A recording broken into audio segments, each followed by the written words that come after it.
Des mythes et des faits. On rectifie tout cet été. C'est ça. Prêts. OK, je recommence.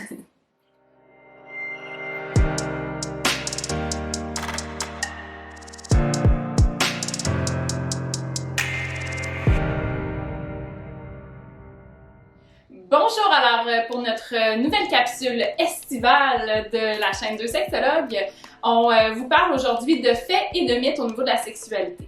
Alors, le premier mythe serait que la finalité d'une relation sexuelle est l'éjaculation. Donc, en fait, c'est faux. Donc, c'est pas parce que il y a eu éjaculation que nécessairement la relation sexuelle doit se terminer. L'idée, c'est vraiment d'y aller en fonction du rythme de chacun, du plaisir de chacun. Est-ce que l'un ou l'autre n'a pas eu d'orgasme et souhaite en avoir un, ou est-ce que l'un ou l'autre ne souhaite pas avoir d'orgasme? Parce que ça aussi, c'est pas nécessairement toujours obligatoire dans une relation sexuelle. Tout à fait. Donc, une autre chose qu'on peut entendre, c'est l'aspect du fantasme qui doit être absolument réalisé.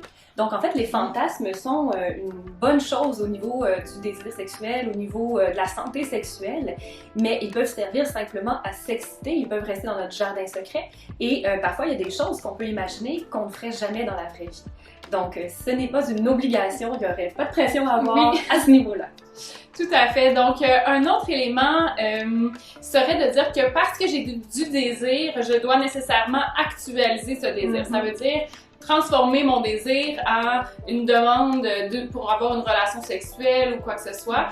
Donc, le désir peut très bien se tolérer à l'intérieur de soi sans nécessairement avoir à passer à l'action par la suite. Ce que ça peut créer aussi, c'est que ça peut faire une construction du désir et que ça peut mener vers un désir encore plus grand, plus fort et donc une intensité plus grande aussi au moment de la relation sexuelle. Exactement.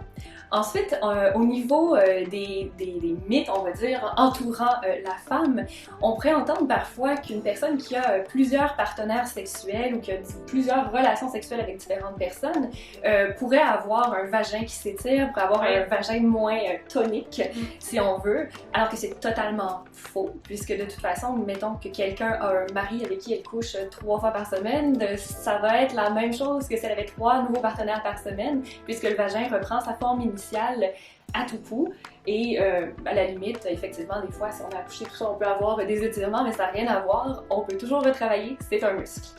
Dernier fait, au niveau de la procréation cette fois-ci, on pense souvent que le spermatozoïde gagne sa course et que c'est lui qui va être en fait victorieux, se transformera avec l'ovule en fœtus. Ce n'est pas toujours tout à fait vrai puisque l'ovule a aussi son rôle à jouer, qui choisit le spermatozoïde qu'elle a envie de choisir et qui pourrait pas nécessairement toujours être le premier. Donc voilà, les deux ont leur rôle à jouer. Donc on espère que ces petits faits et mythes pourront engendrer des discussions et peut-être rectifier certaines informations dans vos familles, amis, vos conversations, bref. Et on vous souhaite une belle fin d'été.